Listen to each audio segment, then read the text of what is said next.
Baginda Nabi besar Muhammad sallallahu alaihi wasallam pernah bersabda, kullu mauludin yuladu alal fitrah. Setiap manusia ketika dilahirkan ke alam dunia ini dalam keadaan fitrah, yaitu suci, bersih, dan dia ingat menyembah, menjadi hamba Allah subhanahu wa ta'ala.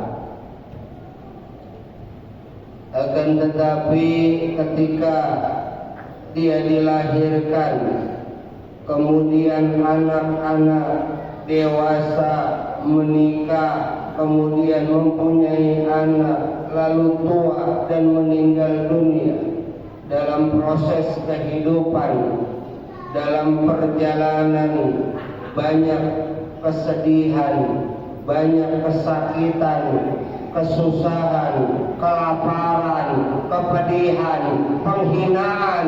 Kemudian ini membentuk jiwa kita, membentuk emosi kita, pribadi kita, yang kemudian inilah esensi daripada perintah ibadah puasa di bulan suci Ramadan, la'allakum tattaqun, agar kamu sekalian menjadi hamba Allah yang bertakwa.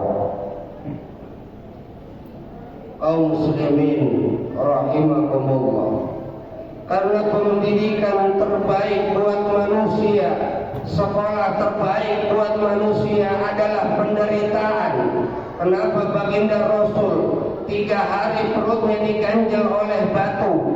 Karena beliau dari kecil sudah biasa kelaparan, ditinggal pergi kedua orang tuanya, lontang-lantung cari uang, cari nafkah, berdagang, keluar kota. Kemudian beliau menjadi sosok pemimpin yang bisa membentuk satu peradaban kota Madinah, kota Mekah. Salah satu bukti nyata, walau anna ahlal qura amanu wattaqau lafatahna alaihim barakatin minas samai wal ardh. Allah buka keberkahan dari langit dan Allah buka keberkahan dari bumi. Kaum muslimin jamaah rahimakumullah, maka pertanyaan buat kita masing-masing, apakah yang ada di benak kita? Apa itu takwa? Jujur, apakah yang selalu di masjid itu takwa? Apakah yang selalu sholat 5 waktu di masjid itu takwa? Apakah yang suka berceramah itu takwa? Berkhutbah itu takwa? Kemudian mengajar menjadi ustaz, kiai, itu takwa? Yang memakai baju gamis itu takwa, membaju kokoh itu takwa, pakai sorban, peci, udang-udang itu takwa. Baginda Nabi besar Muhammad sallallahu alaihi wasallam mengingatkan, beliau menunjuk ke dalam dada, at-taqwa hahuna. Takwa letaknya di dalam dada. Artinya takwa letaknya di dalam hati.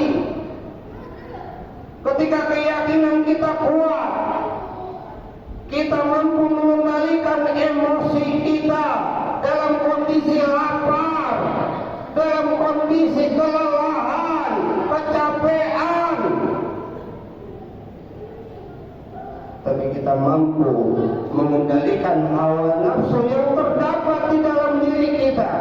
Kata Nabi, raja'na minal jihadil asghar ila jihadil akbar. Rasulullah melakukan peperangan, perang Badar.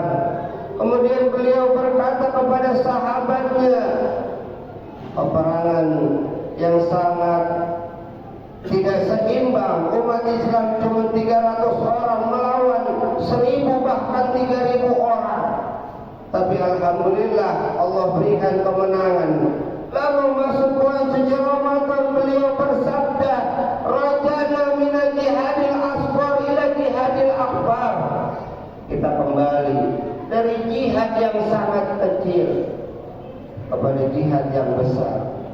jihad yang paling besar adalah musuh terbesar kita ada di dalam diri kita sendiri, bukan di luar.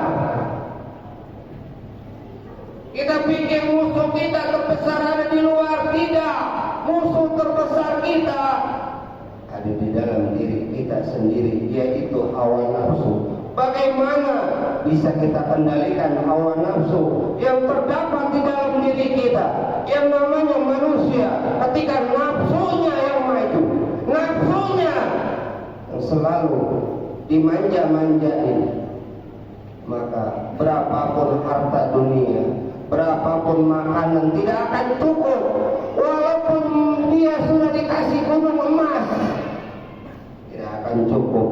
Dia akan cari gunung emas lagi. Dua, dia punya gunung emas, dia akan cari 3 gunung emas. Kapan dia berhenti? Ketika mulutnya sudah disumpal dengan tanah. Hatta zurtumul maqabir.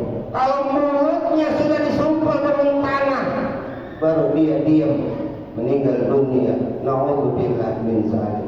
Maka sadar, bulan suci Ramadan ini membentuk jiwa kita, pendidikan, sekolah, madrasah buat kita umat Islam, agar kita mampu mengendalikan emosi, hawa nafsu yang terdapat di dalam diri kita. Maka nanti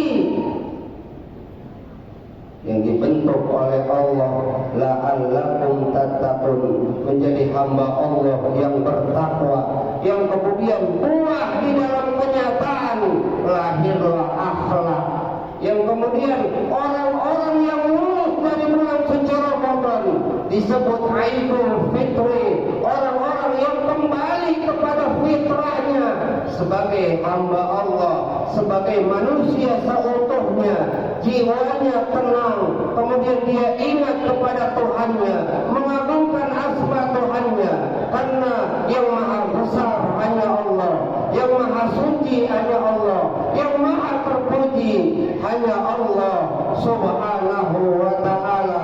Kemudian kita sadar kita hanya hamba, kita hanya hamba yang penuh dengan dosa. Ketika kita sadar kita berhadapan dengan Allah subhanahu wa ta'ala, tidak ada artinya kita semua nol. Berapa banyak pun angka nol tidak ada artinya tanpa ada di depannya angka 1. Itulah qul huwallahu ahad, ahadun ahad, ahadun ahad. Kalau kita punya di dalam hati kita, di dalam jiwa kita, di dalam kalbu kita, Allahu ahad, Allah yang maha esa, Allah yang maha ahad, kita menjadi hamba-hamba Allah yang mulia di alam dunia. Ya, inna akramakum indallahi atqakum, sesungguhnya hambaku yang paling mulia di alam dunia ini adalah dia yang selalu bertakwa kepada